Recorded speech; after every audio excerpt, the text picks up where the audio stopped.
Friends, ನಮಸ್ಕಾರ. ನಾನಿವತ್ತು ಶೇಂಗಾ ಚಟ್ನಿ ಮಾಡ್ತಾ ಇದ್ದೀನಿ. ಈ ಶೇಂಗಾ ಚಟ್ನಿ ತುಂಬ ಸಿಂಪಲ್ಲಾಗಿ ಮಾಡ್ಕೊಳ್ಬೋದು.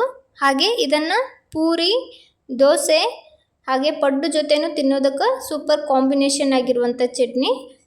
ಸರಳವಾಗಿ ಮಾಡ್ಕೊಳ್ಳುವಂಥದ್ದು, ಜಾಸ್ತಿ ಇಂಗ್ರೀಡಿಯೆಂಟ್ಸ್ ಏನು ಬೇಕಾಗಿಲ್ಲ. ಮನೆಯಲ್ಲಿರೋದೇ ಬಳಸ್ಕೊಂಡು ಸಿಂಪಲ್ಲಾಗಿ ಒಂದು ಚಟ್ನಿ ಮಾಡ್ಕೊಳ್ಳೋದು ಹೇಗಂತ ಹೇಳಿ ನೋಡ್ಕೊಂಡು ಬರೋಣ. ಮೊದಲಿಗೆ ಈ ಚಟ್ನಿ ಮಾಡೋದಕ್ಕೆ ಏನೇನು ಬೇಕಂತ ಹೇಳಿ ನೋಡ್ಕೊಂಡು ಬರೋಣ.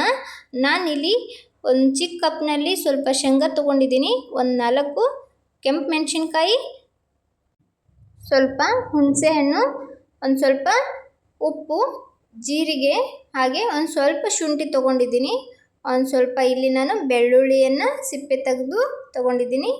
ಹಾಗೆ ನಾನು ಒಂದು ಚಿಕ್ಕ ಬೌಲ್ನಲ್ಲಿ ಹಸಿ ಕೊಬ್ಬರಿ ತೊಗೊಂಡಿದ್ದೀನಿ, ಸ್ವಲ್ಪ ಸಾಸಿವೆ ಮತ್ತು ಕರಿಬೇವು.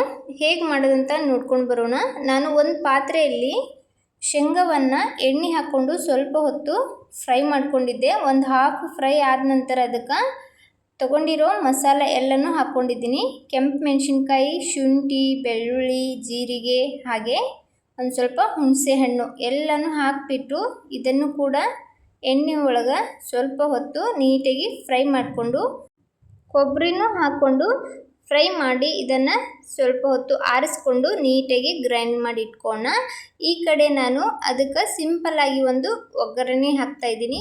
ಒಗ್ಗರಣೆಗೆ ಒಂದು ಚಿಕ್ಕ ಪಾತ್ರೆಯಲ್ಲಿ 1 ಟೇಬಲ್ ಸ್ಪೂನಷ್ಟು ಎಣ್ಣೆ ಹಾಕ್ಕೊಂಡಿದ್ದೀನಿ. ಆ ಎಣ್ಣೆಗೆ ಸ್ವಲ್ಪ ಸಾಸಿವೆ, ಕರಿಬೇವು ಹಾಕ್ಕೊಂಡು ನೀಟಾಗಿ ಅದನ್ನು ಫ್ರೈ ಮಾಡ್ಕೊಳ್ಳೋಣ.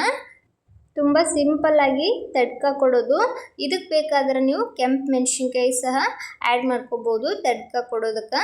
ಇವಾಗ ಗ್ರೈಂಡ್ ಮಾಡಿ ಅದನ್ನು ಒಂದು ಬೌಲ್ಗೆ ಸರ್ವ್ ಮಾಡಿ ಇಟ್ಕೊಂಡಿದ್ನಲ್ಲ, ಅದರ ಮೇಲ್ಗಡೆ ನಾನು ಸಿಂಪಲ್ಲಾದ ತಡ್ಕ ಕೊಡ್ತಾಯಿದ್ದೀನಿ. ನೋಡಿದ್ರಲ್ಲ ಎಷ್ಟು ಸಿಂಪಲ್ಲಾಗಿ ಶೇಂಗಾ ಚಟ್ನಿ ಮಾಡ್ಕೋಬೋದು. ಈ ಈಸಿ ರೆಸಿಪಿ ನಿಮಗೆ ಇಷ್ಟ ಆದರೆ ಒಂದು ಲೈಕ್ ಕೊಡಿ.